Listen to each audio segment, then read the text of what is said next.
this here would be this year's vanilla iPhone, the 14. Now, relative to the 14 Pro and Pro Max, which got quite the update, I can see why the 14 might appear underwhelming in the grand scheme of things. And it's because it's so familiar. The way it looks, the way it feels when I unboxed it, everything just felt so familiar. I got mine in midnight, which again is a familiar color that I really quite like. For all intents and purposes, it looks black, but when it catches the light, you get this tiny shade of blue in there. But I think in terms of identity on the 14s, there isn't necessarily a very loud hardware indicator that screams that you're using the latest iPhone, kind of like the dynamic island on the Pros. But I think that would be an unreasonable basis to dismiss the iPhone 14 on, because this still is a very worthy improvement, but Apple's definitely throttled back on the wow factor with this iteration and focused more on the utilitarian aspects. Now, I did just unbox this a few hours ago, so I haven't really spent a lot of time with it yet, and even though it's in the title, I'm just gonna reiterate, this is the first impressions video. Title's actually down there. No idea why I pointed up. This is an unscripted video, by the way. So unscripted first impressions video, only a few hours in. The hardware, really, there's not too much to remark on, but the internals have been tweaked. Now, obviously, I have no X-ray vision, so I haven't seen it for myself. So this is stuff I've read up on. The internals have been tweaked in a way that it dissipates heat more efficiently. So even though it looks the same on the outside, the insides, Apple's actually redesigned it to some extent. Speaking of insides, again, familiarity, A15 Bionic. It's the same A15 Bionic you would find from last year's 13 Pro lineup.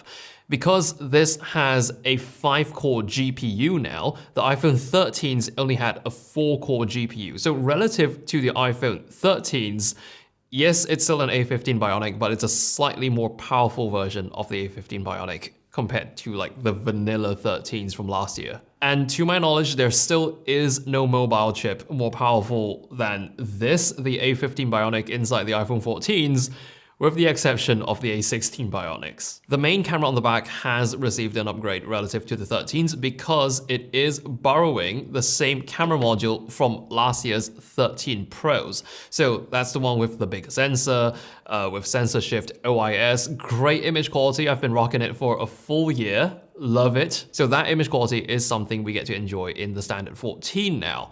However, the ultra-wide camera is the version with no autofocus, meaning no macro as well. So macro photography is still a feature exclusive to the Pro iPhone lineup. The new photonic engine is something you will find on this iPhone 14 though that is not present on the 13s.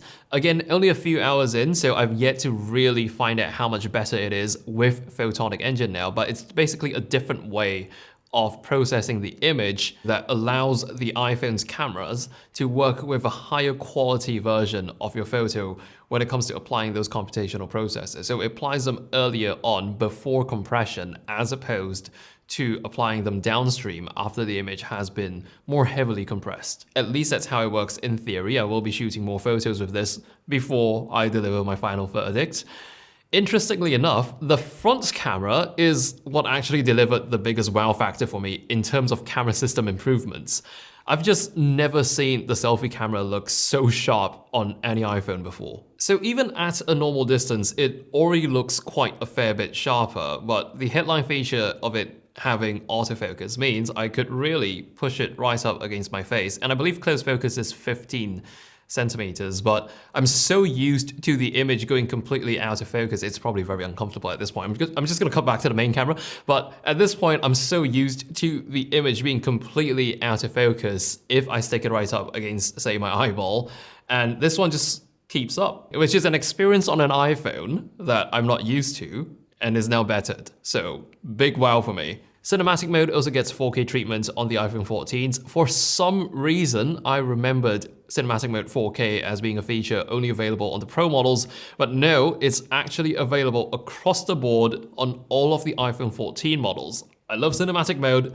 It used to be limited to 1080p, so it's lovely that you can now shoot it in 4K and also in 24 frames per second. So this iPhone 14 right here, it's not exactly a completely reimagined version of the iPhone 13, but if you're somebody looking to get your very first iPhone, this is an incredible place to start. It is a wonderful phone and it's incredibly powerful, jam-packed with features, and is overall an excellent phone despite looking so familiar. So this has been my first impressions of the iPhone 14. Next time you see me up on here talking about the iPhone 14, I would have spent quite a bit more than a few hours with it. So I'll be back to share more on that once that's ready. So until then, maybe I'll see you in one of my other videos.